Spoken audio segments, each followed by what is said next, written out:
Who's your daddy and what the Well, I'm the owner, co-founder of Independence Mobility, and we provide wheelchairs of all different types, so manual and power. In-home seating like riser recliners, care chairs, tilt and space, and everything in between. And then we have a moving and handling department as well, so we provide hoists, slings, bathing chairs, etc. How 20 years of working with your wife, do you recommend it? Yeah, wow. So it's actually our 20th year anniversary as a business. Cool. But me as a person, apart from obviously running a business, my day-to-day, I'll always try and get out 3 days a week and still do assessments. We started the business together. We both had a passion for, at that time, it was mobility scooters, but probably not the most organized person in the world. And Chloe is completely the opposite. She's the most efficient person I've ever met. So together as a team, that worked really well in terms of from a commercial point of view. You're a hard man to talk to. No, I'd like that people get to know you as well as I know you and see the great sides about you. So thanks, man. Welcome everybody to episode 2 of Wheelchair. I am your main host today, Justin Boulos, OT and assistive technology professional, joined with Loudmouth Anton Mitchell, Anton. or Anthony Mitchell is my professional name. Yeah, it was a hard one to get used to because you've written Anthony, but you say Anthony. Yeah, I've always been known as well, I am Ann. Yes, correct. My name is spelled Anthony. Yes. And if I was getting into trouble as a child, it would have been Anthony. But other than that, it's always been Anthony. Anthony, but then Anton for short. Anyone who knows me says Anton, My dad's name's Anthony, and so it's going to be hard to call you Anthony. Well, I hope I'm going to rein you in. We'll rein me in. So we got Anthony. And mate, today's podcast is more just getting to know you. So last episode, people got to know me and what I do for a living. Let's go pass it on to you. So, who is your daddy and what So who are you? What do you do? What's Independence Mobility? Talk to me. Okay, what do you do for a living? I do it for a living. Well, I'm the owner, co-founder of Independence Mobility, and we provide wheelchairs of all different types, so manual and power. And then we also, a huge part of the business is providing static seating. So in-home seating like riser recliners, care chairs, tilt and space, and everything in between. And then we have a moving and handling department as well. So we provide hoists, slings, bathing chairs, etc. So pretty much your one-stop solution for all mobility requirements. God, this sounds like a real ad there. And it's genuinely not meant to be in that way. So so we were founded in 2004. So it's actually our 20th year anniversary as a business. Cool. Congratulations. And it's my 20th wedding anniversary this year as well. So it's kind of just nice flows. So my wife and I, also Chloe, big shout out to Chloe. She also started the business with me. Yeah, how awesome. Which is really lovely. And similar, I guess, to many family businesses. We work together and live together. And we've been able to create, along with the most amazing team, Independence Mobility. So I'm really lucky and really fortunate. But me as a person, apart from obviously running a business, my day-to-day, I'll always try and get out 3 days a week and still do assessments. I never really want to lose that. I love it. So that will be, as I've just said, mostly seating. I'm very passionate towards postural management. So that's my personal sort of passion. But that can be incorporated in all different types of seating, as I've just said. That's awesome. So you do mostly, you mostly do the seating. You've had your business for 20 years. I want to get back to you and Chloe because I think that's so cute. Okay, cool. How 20 years of working with your wife, do you recommend it? Yeah, wow. Yes. When it was small, when you were grinding, frustration, you're not sure if it's going to work. Do you guys have like this like adventurous spirit together, or were you like dragging her into it, or how did it go down? No, far from it. We started the business together. We both had a passion for, at that time, it was mobility scooters, but I suppose it was my vision and Chloe's. I mean, I am probably not the most organized person in the world. Let's just say that. I've got better over the years, but it's not a natural ability. It's something I have to work on. And Chloe is completely the opposite. She's the most efficient person I've ever met. So together as a team, that worked really well in terms of from a commercial point of view. Clearly I can chat. It's maybe not of interest to most people, but it kind of worked so far. And together, we just evolved. But we both have inherently, and I think that's really important. Anyone obviously who's listening will probably agree, is when you're in a marriage, if your goals are the same, if you have the same outlook on life, then I guess that's half the battle. Yeah. Because if you're not, then you're kind of probably going to be swimming against the tide a little bit, both of you. Yeah. And that's not a bad thing. It's just maybe not. For us, we both like helping people. It's where we're at. That's nice. And so it felt like it was both your thing. Did it feel like she was joining onto your thing? Because I think about like, if Emma and I was to go into business, like it would be wheelchairs is my thing. And I wonder if she would be a bit more like, oh, it's fine because it's your thing, but the passion isn't there for her. Like, was it your sort of passion area and she was tackling into your dreams? Or was it both your dreams that you went in together? Yeah, that's a really, really good question. I think that I think I certainly had a passion for the product. And Chloe, I wouldn't say she didn't, but she had a passion to help me. Yeah. And so I think that's probably what it was at that moment. But over the years, that's kind of evolved. And Chloe, I mean, look, I wouldn't be where I am, anywhere near where I am without that. So I would say, and maybe I apologize because the men are going to be like, oh, you're so sick. But we can't do two things at once. Yeah. It's a problem for us, right? Well, it certainly is for me. At least women can do like 10 things at a time. Emma knows this so too well. Like if I'm doing something, it's just like tunnel vision. Yeah. And he's just talking to me, it'd be like nothing else is known. And she gets very frustrated by my lack of ability to multitask. So we work well with lists, right? So Chloe would give me a list every day. And here we are 20 years later. So we're doing all right. And she started a new area. So I was at your warehouse yesterday. Yeah. And she started a new area of the business, which I think is so interesting. Yeah. It's one that I'd love to even get into myself in Australia. But you guys do props for film sets. Yeah. And it's actually 13, 14 years old now. So we've been doing it a long time. But Chloe took control of that side of the business, and and I think that's what works really nice. We've got our both sort of sides of the business, although both work in collectively the business together. But just for context as well, when I say props, it means like medical props. So we have, so there was like, Em and I were walking through it. It was so much fun. He had like these stretchers and like these outfits and all these like gas masks and IV machines. Like it just looked like if you wanted to like build a hospital, you could. And they were functioning props as well. And then even to a point where you even have like bodies. Yeah. And you had like these like Madame Tussauds little like wax, I don't know what they're, silicone. Prosthetic. Prosthetics. We had an arm that was like all gooey and it had like, it had hairs on it.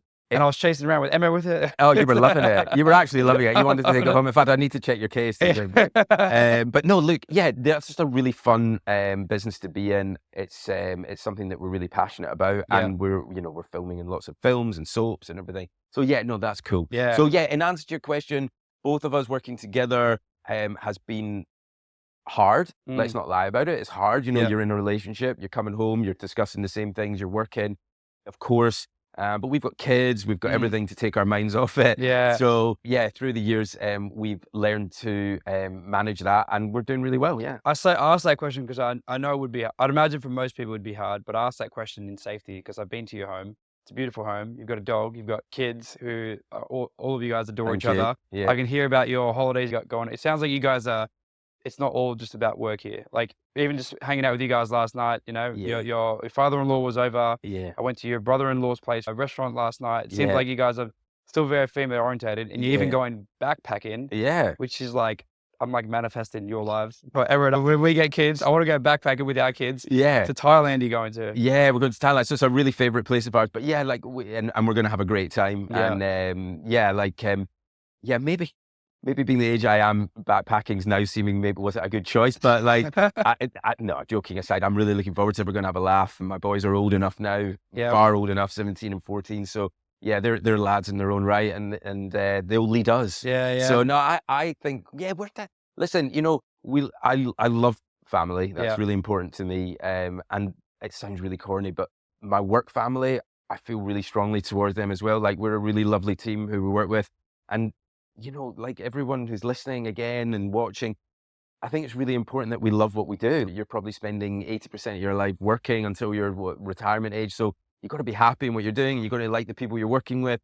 So, that's a culture that we have tried to build, but I think it has to come from the top. And if you genuinely mean it, if you live your life that way, then hopefully that does get passed down. And it's obviously, hopefully, been obvious to you to come, but it's been lovely having you. Absolutely. It's been lovely. And I definitely feel like there's a big family love when I was at your place yesterday at work. Yeah. How do you get people to love what they do? Because my answer for that has always been, be good at what you do. And once you're good at what you do, then you will love what you do. Is that like, what's your method to getting everyone so chirpy and lovely? Because it's hard, right? I know what it's like to be on an equipment supplier side.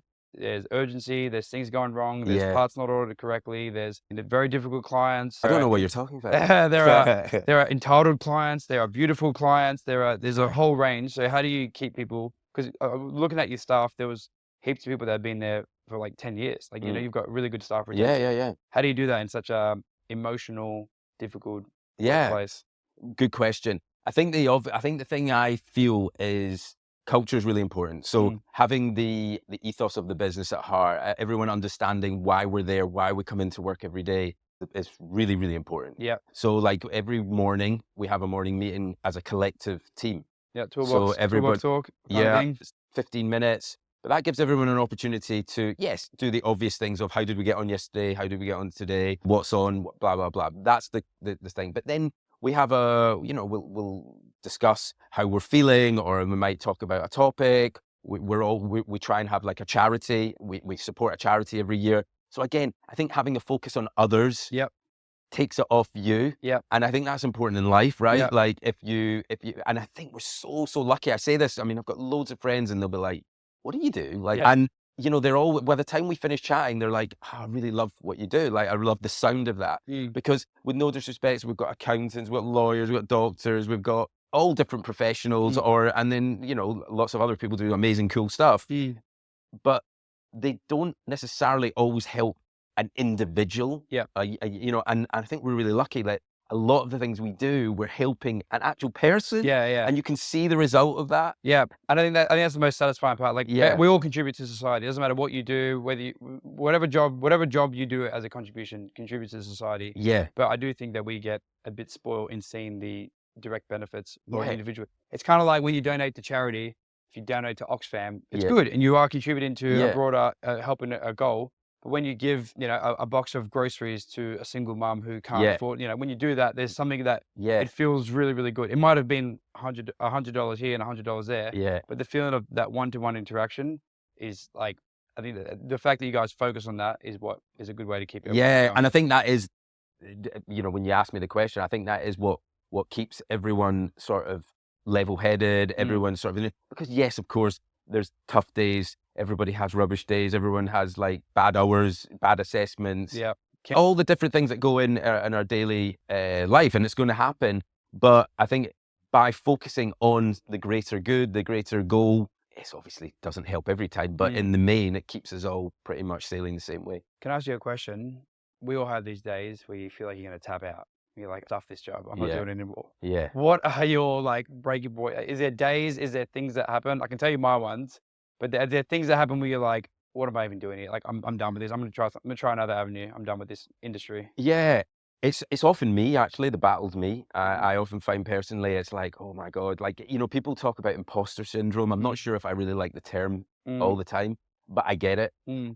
Because I think that, there's always challenges. So for me, it's like, oh my God, I've got 10 people who need answers. I'm completely busy on my own workload. How am I going to do that? How am I going to spin plates? And so we all feel the stress and we all feel the strain. And again, I think that, it is so tough to keep that all. And who needs to lie all the time? I think we do keep that professional face, that sort of mask.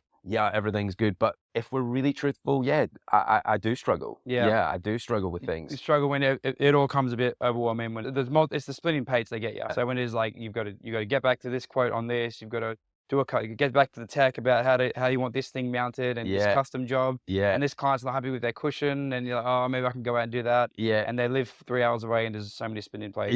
And I really want to talk about that on the podcast. Like, I want to dig deep. I want to drill into us as well and help others out there, because if two of us from completely different sides of the pond have got the same issues, then pretty much everyone's getting the same issues. Probably the same issues, and we could probably work out some good solutions. I think so. I think we need to work that out. I need help. I got you. But no, I think, the point, one day you feel horrendous, like, and then the next day it only takes like, I guess anyone it helps, but when you go out and you just have a great handover, you help that little kid that's not had it, or you help that elderly person or you help that person who's got a spinal injury, and all the different scenarios, and you think, whoa. Yeah. Suddenly it's like all these problems that you kind of are superficial in the grand scheme of things. Yep. And then all of a sudden somebody's life's just changed in front of your eyes or improved that person's life. And it's like, hang on, right, okay, let's get a bit of perspective. Yeah, that's good. And they're all helpful things. Those things are also, I guess, external, right? Whether the appointment goes well or not, the client, was happy with the job. But you don't have a lot of control of that. What are things like when you get home? Because I see that you're getting to know you're a bit into health and wellness. Yeah. What are things like when you get home? What helps you like de-stress the day, wash the day away?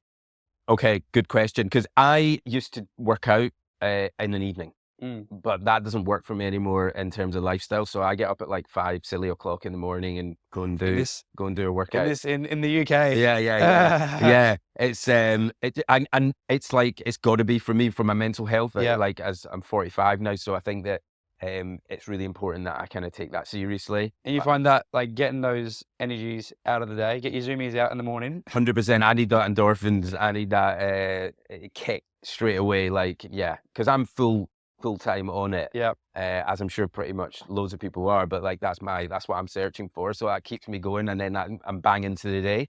When I come home at night, which again, anyone is listening, I mean, like, crikey, I could be home at 7, 8, 9 because I'm doing an appointment in Birmingham, which is like geographically 3 hours away, 3.5 hours away, and you're coming back. And then the kids, everybody, life, everyone, you come in and people demand your time, quite rightly too.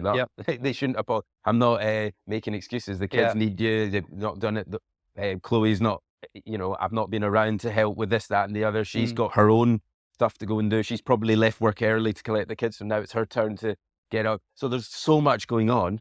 I'm probably somebody who would sort of see out the rest of the day to about 9:30 and then just completely conk. That's me. So is it more that you, like, if you had a big day, you don't really have the opportunity to wash the day away, so you've got to prevent it by having a good session in the morning? Yeah, and do some meditation or breath work, which is something I'm just starting to take up. That's not something I'm even professing to know a lot about, but it's something that I think there's a lot in it. Yeah, for sure. Like I'm really into like doing that cold water therapy stuff. Yeah. Sort of a little cold plunge thing out out the back. How you going with the breathing stuff? I did the meditation stuff. Sorry, so I did meditation myself. I'm probably like you, mate. Terrible at meditating. Probably everyone listening to this is terrible at meditating. But I actually did it I had the Headspace app. Okay. And I did it every day, 365 days. I got the screenshot to say 365 day streak. All right. And by the end of it, that's pretty cool. And by the end of it, I was like, meditation's not for me. I still couldn't meditate. I was like, I've never been able to do it. I was like, I can't meditate. I'm not good at it. And then I'm like, if I could do it every day for a year and I still think it's not for me, then at least I can say it. Well, you did it a go. I mean, that's impressive. Yeah. I'm like literally like, if it's not working after a week, I'm on to the next thing. I knew it's just like a skill. Every app would say, it's a skill, you got to learn and you can't not meditate correctly. You just got to, it's a practice. It's not about, you can't do it right. And I'm like, okay, cool.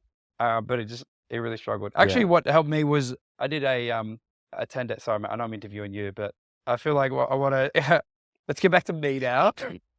I did if people are looking to meditate or they want to try something different, what actually helped me was the best meditation I ever did was I did a thing called Vipassana, which is 10-day silent retreat.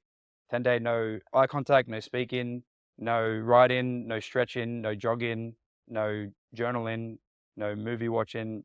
And how was it? Silent. Yeah, it was really, really good. It was like, and yet they get you up at 4 a.m. to get started. No way. Dude, it was. He's been silent for 10 days. Well, we didn't know each other, did we, babe? Sorry. We didn't know each other then, but it was, yes, we did we? No? Okay. Emma, for all the listeners, is just behind the camera. Emma is my beautiful wife who's supported us right now. No, I did it for 10 days. And like I said, they get you up at 4 a.m. to get started. Yeah, my friend who lives in Portugal, he did it. He's told me all about it. The best thing ever? He said he loved it, but he doesn't believe I could do it. No, you can do it, man. If I could do it, you can do it. He's like, not your friend. I've never heard you be silent for more than 5 minutes. So mate, I am the case study example of someone who couldn't do a 10-day silent retreat. But they did teach you a practice of meditating, which is, I found really, really helpful. And I can do it. I do it when I'm waiting in lines, if I'm trying to be patient.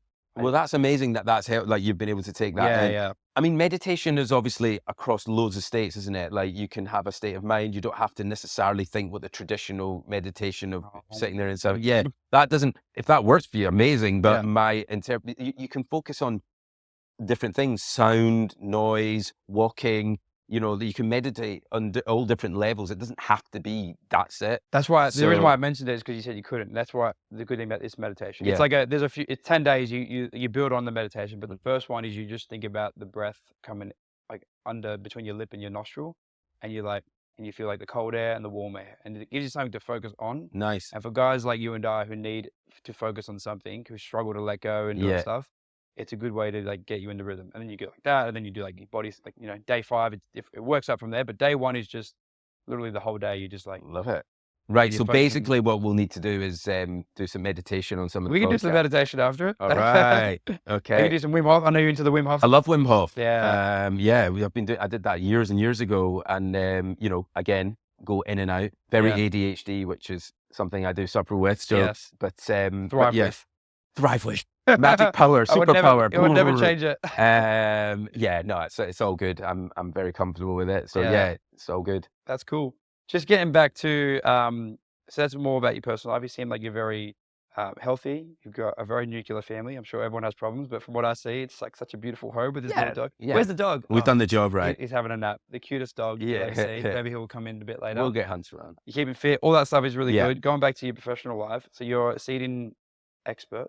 I'll call you an expert. No, thank you. Yeah. Not specialist. Not specialist. I was about to say specialist. I was going to say expert. Yeah. How did you get to where you are? Is it just reps? Did you have like a training thing that you really changed your life? Like what's your... Yeah. So, there's lots of postural management courses in the UK. Notably, there are a few from the Goldsmiths, and then obviously Oxford, etc. So lots out there that you can access, which, is something that I'll continually investigate and learn. Yep. And then, so all the practice and all the theory, and then obviously working with the manufacturers who also do a great job in the main of helping us as what you would call reps out there on the road. Yep. I would never profess to be an OT or a physio or a professional. We will always take guidance. Well, I will always take guidance from them. However, what I have realized is that, my knowledge is pretty good. Yeah. And that, an OT or a physio, depending on what it is, they can't be expected to know everything because it's like going to a GP. I always think it's like going to a GP where,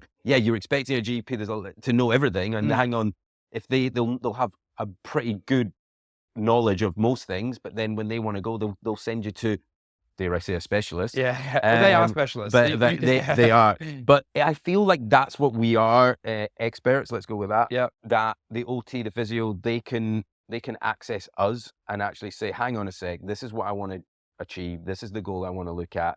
And then, okay, Anthony or whoever, how are we going to achieve that? And it's my job, our job, to be able to say, okay, right, let's look at that. And we, again, because I'm very posturally focused, that's where we kick everything off before we even look at a base. Yeah. We want to get the posture right. I think I had a conversation with another OT about this recently, about the differences between the OTs and the assistive technology professionals and what are the roles between the two people.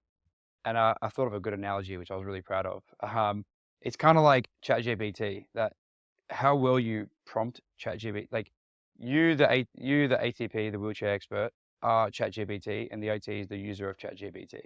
And the OT could ask, what wheelchair is good for my client with multiple sclerosis? And ChatGPT would give an answer. But if the OT really preps the question well, client has multiple sclerosis, seat width is 17 by 19, tried this in the past, has a carer, but this is what they like about their current mobility, this is what they don't like. Like the better they can do that, the better the ChatGPT can give the answer. So that's kind of like a way for therapists to think of it is, you don't need to be the ChatGPT, but you do know how to prompt ChatGPT. ChatGPT is just a robot. So you are just a robot. You can only go off the information that's given. So right. The art, I think, is more around how to write a really good question into the bot. 100%. And then how good your ChatGPT is dependent. My ChatGPT is not so great. But no, I agree with that. And I would say that I personally think that there is still quite a bit of expectation on the OT or the physio, whoever's doing the seating assessment. And I want to take that stress away from them a lot of the time.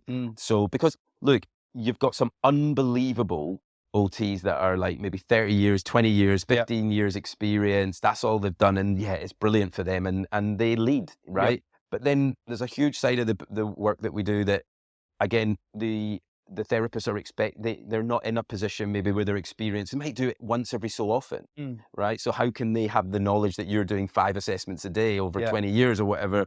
You're going to have a natural more knowledge on that. So it's about exactly that, draining out of the OT and the end user if you're in front of them, but prior to going to an assessment, trying to get all that information ready, which enables you to take the right equipment on the day. Yep. Yeah. Yep. So I totally agree with that, and the analogy's nice, but yeah, that's I suppose that's part of the trick, isn't it? Really? It is indeed. You mentioned that you're not a good ChatGPT. I think you are great, but like all chatbots or as all ATPs, there are gaps in our knowledge. So over the course of these podcasts and learning and things like that, what are the gaps in your knowledge now when it comes to seating in wheelchairs? And I'll give you mine, so it doesn't feel like I'm questioning you. That's okay. I'm happy to. Because there's still gaps in my knowledge now. What are some areas that you think you wish you knew more information about, or more had revision, like you had a good foundational knowledge, but wanted to know more about? Yeah. You were going to say what you meant, but I'll say mine. I'll say mine after it. Yeah, that's fine. I think I always want to improve, and I still do want to improve my knowledge on actual synopsis. So like what are people's disabilities, or, you know, what is the reason why they are there? Like, so they might say, oh yeah, I've got Parkinson's, right? Okay. But then there's lots of degrees of Parkinson's. And I think my knowledge underlying on all those different of what issues. Parkinson's is, how it progresses, what are the different types. Exactly right. Because again, you know, as you learn, you know, anything sort of neural, there's so many differentials, and they could just be a little bit, you know, they could have this and that, right? And therefore that can just make it that somebody then has an involuntary movement, which you just wouldn't have considered unless you have that knowledge underlying. Yeah. And I suppose that's probably one of the areas that I personally want to keep learning and understand. So maybe more from the clinical side, that side. Yeah. Posturally, I feel like I'm in a strong place, but still, you know, some people, you know, there's therapists that'll wow me, you know, and I'll be like, wow, like that is incredible. Yeah. So they're hands-on, and I'm very hands-on. I think I'm more hands-on than a lot of other assessors. Yep. That's not a good or a bad thing. I'm just saying that as me, because that's one of the ways that I learn. Yep. And get an understanding of how that pelvis is going to sit, etc. But again, there's so much more work to be done in that area. There's always more you can learn. I think, again, both of us have a decade between us, you know, of experience you've got more, right? You've got 2 decades. 2 decades. I mean, you couldn't tell. I know, he's so young and handsome. Look at him. Thanks, man. He's got a 17-year-old son. I couldn't believe it. He's just amazing. Yeah, he's not mine. No. I hope he is. He definitely is. I think with me, 2 areas that I don't know, I just haven't been part of my journey. One is molded seating. So I've never done like the foam in place mold and feeling that stuff. And I don't know if I want to, but I know there are people that I respect that do molded seating. So I think we mentioned this in the last episode as well. I think that both of us, we both haven't worked in the molded seat area. And actually, I don't want it to, I think to your own admission, nobody, not for 1 second have you said that you don't like mold. It's just that we probably have more knowledge, therefore we're, I suppose, more confident. Yeah. But there is a place for molds, and they've done a phenomenal job, probably percentage-wise. It's just, I think, probably with the equipment on the modular side that's come through, so developing all the time, that there are other options out there. And I think that's probably where our passion is as well. We want to change it. Yeah. We want to, we don't just want to assist. We want to see if we can get it better. We can improve something. And molds are probably at the end stage in some ways. Would you agree with that? I hope we get someone on the pod who has worked with both systems, because you know, no one will say molds is the way to go. It's obviously for, like, you know, maybe your GMFCS level 5 clients, like really complex, you know, postures. Yeah. But it'd be interesting to see what they're all about. And the other thing I want to learn more about is sleep systems. I've done sleep systems in the past. I've worked with Simple Stuff Works. I've done the Goldsmiths training. Yeah. I've met with them, and we have Medifab, our distributor for Simple Stuff Works, Posinform. You know, other sleep systems are available. The Dreamer system. You know, I've worked Symmetrikit. Symmetrikit. Yeah, we have that. And I get the idea of them, but that's probably one I want to know more about, because it's so important in terms of like real complex postures. Like when I see someone for a wheelchair assessment and they're sitting like in a really asymmetrical way. Yeah. And we can do so. I'm very, very confident in my wheelchair seating. Yeah. But there is some stuff we need to do for the 8 hours a day when their bodies are relaxed and they're sitting in their posture. 100%. So I very much understand the benefits of sleep systems. I just haven't had enough clients to like start sleeping works. Yeah. I would love to. It just hasn't been part of my journey. So let's get that going. Yeah, because I have had a nice bit of experience with sleep systems, but I would say very limited against what's, people who have got like what we've got in seating. So I think we need to learn about that. But I totally and wholeheartedly, and I think anyone who's into postural management would agree that, we're getting the best wheelchair seating that we can, whatever that may be, for half the day, 12 hours of the day, let's say, hopefully with breaks in between. And then somebody's going back to bed unaided. You're just negating any of the benefits that we're putting in, and it's going to make it more challenging for lots of things as well, like personal care, etc. If we're going to contract, then we're going to allow that contraction. We're going to then it's going to evolve into then the seating's not going to be right. Blah, blah, blah. And it doesn't take long to develop a contraction. No, it doesn't. So these things are extremely important, and I think it's a great topic for us to get and educate ourselves more on. Great topic, because the biggest thing I liked about it is that I wouldn't say that they claim, but they do claim, I haven't seen it, but they claim there's research to suggest they can actually de-rotate spinal postures as well. So usually we say, like, if someone's fixed, contracted, this is how they sit, and we need to accommodate. And they say, no, you don't need to accommodate. You can actually de-rotate the spine or the hips through a sleep system, which obviously I've never done. I think I've seen about 5 clients, because I only got into sleep systems over the past 2 years ago, when I was in a new division, the kids division, working with kids, and we're doing sleep systems. But it's like people don't know me as the sleeping guy, so I don't get a lot of referrals for it. But I'd love to do more of it. So hopefully we can get some more. All right, well, let's learn. Sleep people I want to chat to, molded people I want to chat to. Yeah. Maybe we can get some people who know more about progressive conditions and more about the science behind it. Let's do it. I mean, Justin doesn't know this, but I'm sure, but in the UK we've got plenty of people that will be desperate to get on here. So let's get them going, and I'll make some calls. But I'm sure in Oz there's lots of people that are going to be. I know heaps of people, and I know people from the US and Canada and everywhere. So anyone who's watching or listening, get in touch. If you've got a topic that you think you can teach us about, you're speaking to 2 guys who are extremely good looking, arrogant, but also very humble. And I do mean humble in the sense that, like, I'm happy to be proven wrong. I'm happy to, like, have a conversation with someone and they say to me, no, Justin, this is actually a better way to do it. Or, for topics I don't know a lot about, I'm happy to be like, all right, well, I trust you. I'd love to even have 2 people on other sides of the fence. I'd love to have 2 brands and be like, why is this brand better than that? And oh my God, you want war. You want war. I want war. And I can be like the gentle mediator in the middle. I'm happy to be the warrior on, battling one side. I think, like, anyone listening is going to love that. Right? Because I love that. And I want to learn, and everybody, I'm sure, wants to continue to develop their own personal knowledge.